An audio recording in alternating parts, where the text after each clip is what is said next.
if you say there can be no more innovation at all in the area of cryptocurrency on anything, no smart contracts are doomed to fail from the start. Adding privacy is like no one should ever try. Like the best you can do is like only on Bitcoin. Okay. I mean, I disagree strongly, but okay. Once you say, well, there should be other ways to do stuff, in many of these cases, you will be forced to ask, what are the tokens, the assets that are going to be the ones that are used to operate, control, reward those who believe in those particular solutions? And I think the only reasonable answer to me, I mean, there are two answers. One is use Bitcoin, but then this opens up a huge set of questions itself. You know, what happens if Bitcoin goes up, goes down? Suddenly they have no control. Can they be outrun by, whales outside that don't even care about this? The whole coin infanticide things and things like that. Or you will use the C word, right? You will say the T word, right? There should be a token that controls and allows people to participate in these ecosystems, in these experiments.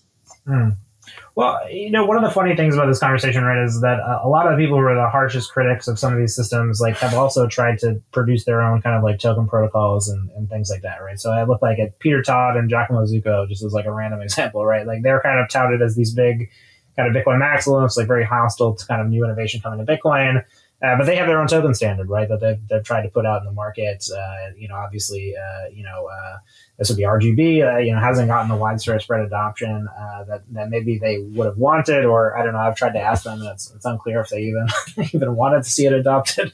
But they actually went through the process of making this, right? I think I talked to Alex B last week about Arcade. This is sort of an idea to use Arc, which is kind of a tweak on Lightning to kind of add programming languages into this other kind of L2 construction.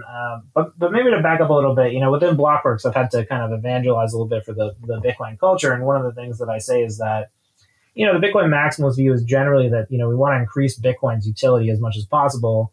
And there's this view that little bit that like other tokens are a bit of a failure, right? If we get to a point where we need another token, there's something that we messed up or could be aspirationally done better. And it just seems like that intent has served the culture fairly well, right? Because it's while it's created a lot of other technologies that maybe would have existed otherwise, right? It's like, what do you do if you get rid of that impulse, right? Because it does seem that impulse, there were a lot of different realities where Bitcoin looked very different, right? Maybe with Gavin Andreessen was successful with Bitcoin Classic and they upgraded 2 megabytes. And then Bitcoin has a very forward development culture, and maybe you ran into some dead ends through that process. So I don't know. I guess, how do you think about the idea that the culture sort of has this kind of natural tension with the token ecosystem as being a potential benefit, even though we might acknowledge that maybe we'll never get, maybe it's aspirational, maybe it's totally aspirational,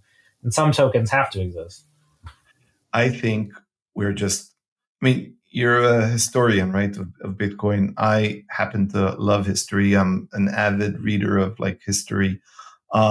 We are so early in this initial exploration phase of what Satoshi unleashed.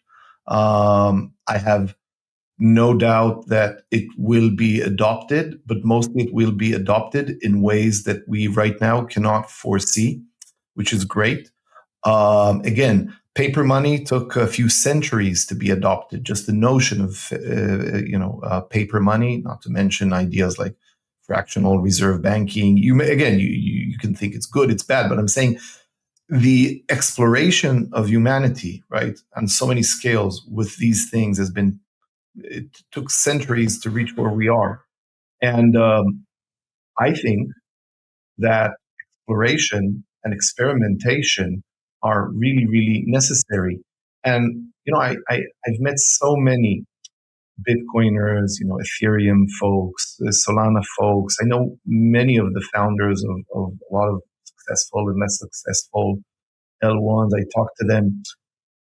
I didn't see too many scammers and bad people. I saw a lot of people who are entrepreneurs, visionaries, and folks that want to experiment and actually understand their limitations. And I think it's great. Now, maybe in 50 years, there's only Bitcoin all the other whatever tokens and ecosystems go to zero, maybe. Um, I, I'll live happily knowing that that's the end state, or that that something else happened.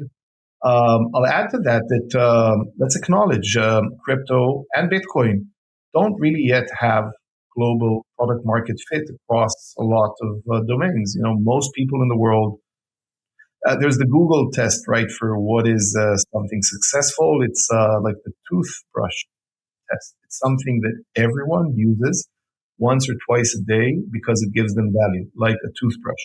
So it's not that. Most of humanity does not use Bitcoin in any form once or twice a day to derive value from it.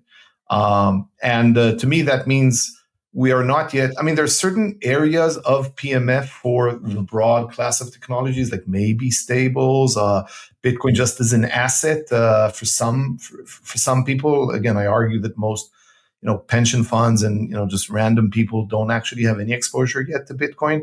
So even there, it's not clear global product market. It's not like the internet, or it's not even like AI for that matter, where like so many of us consume it daily, AI, right, in so many levels. And it's not like cars. It's not there yet. So we're very early. And I love, maybe it's the scientist in me, the mathematician. I just love and celebrate exploration and experimentation. It's great. Let's embrace that.